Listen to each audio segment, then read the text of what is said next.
Uiagalelei. No far away with question. I'm doing all right today. That's how you feeling? Good. Solid. DJ, how do you keep this going? You've had especially the last 6 quarters, you've played pretty solidly. You've done pretty well. You look really confident. How do you keep this going game after game? I think it just starts each and every week. Starts today, or it started yesterday about preparation. I think just lean on the preparation. Coach Streeter said that a lot. Lean on the work that I put in each and every week. Just preparing for each opponent. I think just leaning on the confidence of that, just preparation. DJ, we've seen you make a couple off-script plays to start the season, whether it's the pitch to Will Shipley, Georgia Tech, or that scramble drill to Antonio Williams. What does it mean for you to be able to just say, hey, when the play breaks down, I have that in my back pocket, be able to extend plays outside of that? I think it's just feeling more sometimes the play breaks down, sometimes you got to make a play. I think kind of just treat it like backyard football and just get out there and make a play and just trying to make the best play possible. Not really out there trying to look for that, but stuff breaks down and then you kind of just feel in the game. I think it just comes along with just feeling the game as it goes on. DJ, what have you seen? Have you seen much out of Louisiana Tech's defense, and what's the challenge for you guys this week? I think the biggest challenge is always us, playing against us, make sure, clean up some mistakes from the second half, shooting ourselves in the foot, continue to keep the ball rolling, continue to make plays down the field. But Louisiana Tech's a really good team, do a lot of good stuff, a lot of one high this week, so it'll be a different challenge for us this week. But it'll be a good game plan, so we'll be ready to go. What's the attitude when you see some other teams in the top 10 get upset like this past week? Does that kind of raise the awareness for you guys, or at least heighten, the focus simply because, hey, we don't want it to happen to us? I think, yeah, definitely. But I think each and every week, it doesn't matter who you play. There's always a chance to get upset. I mean, it's college football. Like you said, you see stuff like that happen all the time. I think it just makes sure that each and every player, we all know that this week, if we don't come out and prepare the right way, that we can come out and take an L against whoever we play. So I think like you said, yeah, it definitely brings awareness to us. I think you got to come out each and every week and treat it exactly the same and get better each and every week. DJ, in comparison to this time last year, how much better do you think you are right now? I think compared to last year, I think I'm a lot farther ahead. I think mentally, physically, I feel like I'm a lot farther ahead. Yes, sir, I agree. I think so. Can you take us through that Bo Collins touchdown? It looked like he starts inside and he kind of breaks really drastically to the corner. I mean, is that an option route where it develops over time, or did you know that he was going to turn that? I guess it's kind of like a scramble. He had a slant on, and then he kind of just felt that I wasn't throwing a slant, and he put his foot in the ground and turned to the back of the end zone, kind of just like a scramble drill. I put it in a spot where he was able to catch it, and he made an unbelievable catch. So it was kind of just like had a feeling from the game, from Bo, seeing it, and then knowing he's not getting the ball and just trying to make a play. Would you do that back in high school when you have a feel, like you know where Bo is going to be, or how do you make that connection? I mean, over time, yeah. I think just like quarterbacks or receivers, I think I have that with every receiver. I mean, kind of know depending on the play, like a slant's supposed to happen fast, and you end up getting the ball quick. You see the quarterback kind of taking a step back, so I'm just trying to make a play. I think it kind of just what happened right there. It's just, he has a good feel for the game. He made a play, and he made an unbelievable catch. There was a throw that you made Saturday that kind of showed me the difference between DJ of last year and this year. You guys were driving, you're in the red zone or close to it, and you looked left. I don't know if that was your primary or if you were looking at safety off, but you looked left, came back to the middle, and then had somebody coming across on a crossing route, what might have been a second or third option. Has that all changed for you since last year? Is it just more confidence, and do you kind of remember that play? Yeah, I think it was probably when I hit Antonio on the post route right there. Yeah, I think they went cover 2, had an option route to the field. Could have probably hit it. I didn't think. I thought at that time and point, I didn't think I was on time for it, so I reset back to the post. It's kind of like an option route, depending on what the coverage is. It goes seam, post, corner. Tony ran a great route and kind of had my feet set. Knew where he was going to be at right there, and just put a good ball. But I think going back on it, I think I'm a little bit more comfortable than I was last year, read-wise, and just the feeling of the game. Felt calm out there. Felt like the game slowed down. It's starting to slow down a little bit. One of your former teammates told me, said, I think DJ's getting his swag back. If he does, watch out. Sir. What does that tell you? I appreciate it. I definitely feel like I'm getting more comfortable each and every game as it goes on. I feel like just going out there and just playing free. Just having fun out there. And yeah, I know I definitely feel like it's getting each and every better. Each and every game, I feel like I'm getting better and more comfortable. Coach Street. Fans are chanting DJ in the first quarter. Sir. How's that feel? It feels great. No, I appreciate the fans for chanting that. I mean, someone asked me that after the game. I didn't really hear any of that. Kind of just white noise during the game, but I appreciate it. It means a lot. I appreciate Coach that. Street said that there's been a lot of times whenever you're going to the sideline after making some Friday mistake, that he'll be trying to come up to you, but you're the first person that's coming in and saying, hey, I could have done this. Mhm. So take me through this kind of, I guess, breaking down with your coach when you run to the sideline of like, hey, I'm taking ownership of stuff.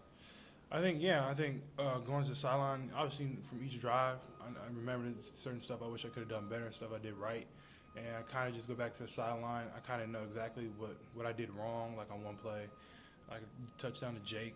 I felt like I was kind of pissed about it because I felt like I could have threw the ball a lot earlier than when I did, but I thought the guys would undercut it, but he didn't do that at all. So I was kind of mad about that. But just different stuff, kind of different feeling. I kind of tell him what I did wrong, ask him like, what does he feel about that? And, like different stuff we just communicate. Like, hey, I thought I could hit this here. What do you think here? And I felt like I could have done this play better, and that's what I did here, and that's what I did right. Like this, we kind of just talk about the rights and wrongs, and kind of just get a feeling about what Coach Schroeder thinks on that, and kind of just feed off each other like that. Is it important for you to like, hey, I'm going to take ownership for anything, even if I had made a mistake? Is it important for you for this ownership? Yeah, 100%. I feel like I'm a guy. I don't want to make any excuses. I feel like in life, you don't get anywhere making excuses. You know, I feel like I've always been taught you got to man up for your mistakes. And if you make a mistake in the game, I want to be the first person to say, hey, I made that mistake. And I feel like that's kind of just how I've always been. Like I know if I do something wrong, like, I'm gonna say it. But if I do something right, that's kind of what I'm supposed to do. And that's how kind of I always look at life. So we're still at the ground floor of this season. You know, how many more levels to DJ do you think there are to climb up? I think each and every game, my goal is to always get better, learn from the good stuff that I do, continue to build on that, and learn from mistakes. It's always going to be good. It's always going to be bad. So I feel like each and every week, hope just try to take each and every week of practice, and just work on the little things, and just continue to keep growing. Wide receiver room is really big. What is Adam Randall like? Adam Randall, man, he's a beast. I'm excited for people to see what he's going to do Saturday. I mean, I'm super happy having him out there. I think he's going to be an impact player. He's a really good athlete. How quickly has Antonio Williams earned your trust? I mean, you see a guy that when he runs around, you know where he's going to be, or what kind of stands out about him? Yeah, no, I definitely have a lot of trust in Antonio as long as the other receivers. But with Antonio, I think the big thing that separated him when he first came in as a freshman, that he had a really good feel for the game. And he understood route concepts, understood coverages, he understood when to find a hole in the defense. And I feel like that's the biggest thing for a young guy like him to be able to go out there and play with the confidence that he plays with, and knowing that he can go out there and make a play. I think that's the biggest thing for Antonio, that he does a really good job of just playing with confidence and just trusting his instincts. On that throw to Jake for the touchdown, what defense was Furman in? I was just man right there. I mean, down at the goal line, it was really man. I think the safety's supposed to take. Honestly, I think he's supposed to take Jake on that. He didn't really take him, or he's kind of late to it. But it was just regular man right there, red zone. The reason I ask is because after the Jake kickoff game, you showed how much you study defenses. You were throwing out terminology most sports writers don't even know. How big of a part of your game is that? And do you think people know how much film study you actually do? I think for me, that's always been my biggest part of my game. I feel like I put a lot of work in studying film, studying coverages, studying what the defense does, also studying just other players. I mean, I love watching film. I could watch film all day long. I know if I didn't have classes, I would probably be in the film room all day long, just watching film, just having the clicker and just going on XOs, watching different games. I watch different games on XOs, different college teams, different quarterbacks, different NFL teams. We have everything in there. But film is a big part of my game, and I love watching it. And I feel like for me, being the most comfortable playing is when I know exactly what the defense is doing. I feel like that comes from preparation, knowing exactly from like film study, what Coach Streeter says, from what all the offensive coaches say. I feel like that's a big part. The coaches at Bosco say you have almost like a photographic memory when it comes to a lot of this. Like they can ask you certain games, certain situations, and you can recall it just like that. Has it always been that way for you? Yeah, no, I think it's always been like that. Yeah, just be able to recall. I think because I just love the game of football. I mean, I enjoy practicing, love playing the game, and for me, it's just fun. and I love competing. I love trying to get better. So for me, I remember the little mistakes that I made back in high school to when even playing like Pop Warner football. I remember little stuff like that, or even the good plays. But for me, I remember a lot of the bad plays more than the good plays. Yeah. Do you think that's why maybe that running stool not getting out fast enough kind of bothers you? I mean, are you trying to be perfect, I guess, too much out there sometimes, not trying to get undercut? I mean, my goal every time I step on the field is perfection. I mean, I'm always working to perfection. I obviously know that's never going to happen, but each and every time I step on the field, I'm trying to be perfect, and I hold myself to that high standard of I want to be able to be great. I feel like to be able to be the greatest player I can be is to train for perfection, and I just kind of treat it like that a little bit. DJ, how do you break down the film you watch? Do you take notes, or is it that that memory that you have that kind of sears it in there?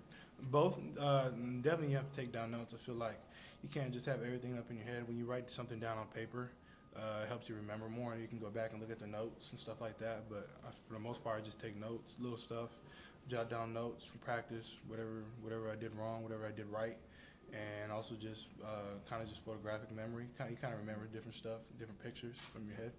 And is it all done here at the facility? Do you spend a lot of time at home? I like watching. Yeah, we have iPads. I'm not a big iPad guy. I like watching it all upstairs in the quarterback room. For me, it's a bigger screen. On an iPad, I can't really see like all the underlay, all the different coverage stuff on the iPad. So I'm more comfortable watching it in the film room.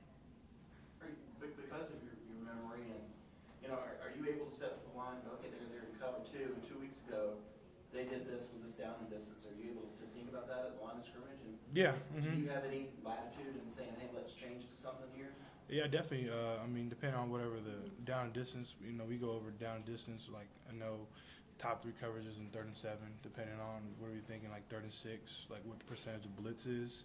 We have like a whole coverage sheet, all the coaches do, and each and every player, we all get that, like different formations. We know, like, hey, this is their top 5 coverages. You don't have to know every single thing, but for the most part, you gotta know like top 5, top 3, and what are like their favorite blitzes. But I feel like that's the biggest part that we be able to know. Are you able to change plays or check out of something if you see it? Yeah, I do, but for the most part, I mean, for all the plays, Coach Streeter, I mean, he's done an amazing job. I feel like Coach Streeter's done an amazing job these first 2 games. I mean, for me, there's no need to check the play. I mean, Coach Streeter does an amazing job, put us in great plays and 1st, 2nd, and 3rd down. And for me, I don't really need to check the play because all the stuff there is there. Anything for DJ from Zoom? Yeah, DJ, second straight week that you found Bo on the scramble drill for a touchdown. Do you feel like you guys are really on the same wavelength? And has his awareness of just how to get open and his awareness of defense has really taken another step from freshman to sophomore year? Yeah, no, I think definitely me and Bo, I think we're definitely on the same page with timing and different stuff, kind of with the scramble drill. He has a really good feel for the game, just be able to get himself open. And I feel like he's definitely taking the jump from freshman to sophomore year. I can definitely see it out there. He's playing even more confident, running faster, in and out of breaks on the different routes, getting out quicker. I feel like he's upgraded his level from last year to this year. He's done a really good job. Yes, sir. And you're wearing that Ella Strong t-shirt. Can you just talk a little bit about what her visit meant to you personally and how she's kind of united the team to show support for her?